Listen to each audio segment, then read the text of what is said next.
As I began the research for this project, I quickly realized that in addition to identifying successful programs, I needed to understand why they worked to increase secondary attainment and what are the common characteristics of this type of programming.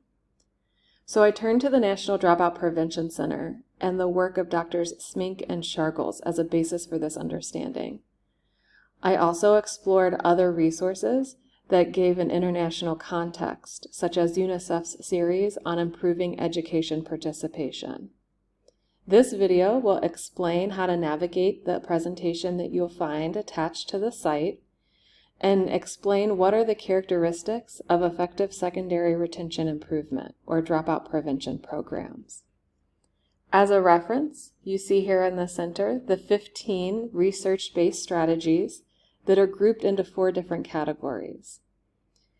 Many of these strategies overlap, and the most effective programming will include more than one for a holistic approach to addressing student needs.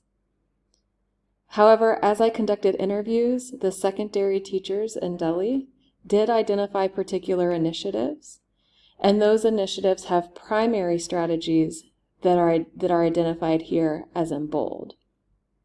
So as you navigate through the presentation, you'll see those strategies, the primary ones, highlighted in orange. In this case, there will be a little bit of a longer explanation, as well as benefits, impacts, and potential ways to implement this type of programming. You will also see the strategies that were not identified as primary or dominant strategies, and those will include a short definition.